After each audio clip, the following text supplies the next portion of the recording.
Մի քանի 100,000 ադրբեջանցիների Հայաստանի վրա հարձակվելու եւ այստեղ հաստատվելու վտանգը իրական է, չափազանցեցված չէ, քանի դեռ չի ապացուցվել հակառակը։ Իսկ հակառակը ապացուցելու ձև Հայաստանի դե ֆակտո իշխանությունները ունեն ընդամենը մի հատ, ոչ թե խոսքերով հերքել, այլ ընդունել օրինագիծ, որով Հայաստանի տարածքում կարգելվեն ժողովուրդների զանգվածային բնակեցումները։ Եթե իրենք պնդում են, որ Հայաստանը իրենց իշխանության օրոք դարել է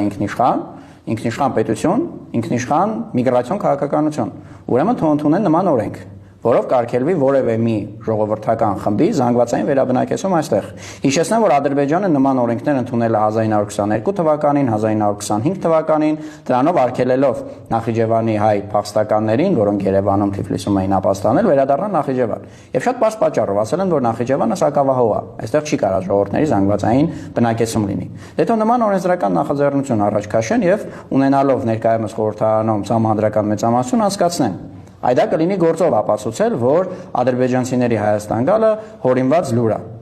Բայց քանի որ դա չեն անում, մեզ մնում է արձանագրել, որ դա իրական սպառնալիք է, իսկ իրանց հերքումները ընդհանրապես ժողովրդի գլխի տակ ժամանակավորապես փափուկ բարձ դնելու միջոց են։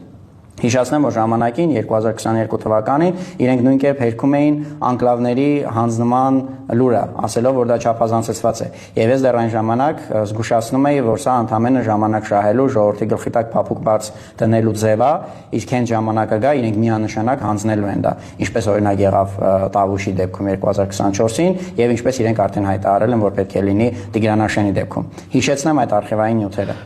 Ադրբեջանի արտաքին գործերի փոխնախարարի հայտարարությունը հենված չէ որևէ իրավական փաստաթղթի վրա։ Մինչ օրս Հայաստանի Հանրապետությանը չի ներկայացվել Հայաստանի Հանրապետության տարածքում գտնվող որևէ անկլավի վերաբերյալ որևէ իրավական հիմնավոր։ Այսպես փորձում են փափուկ բարձ դնել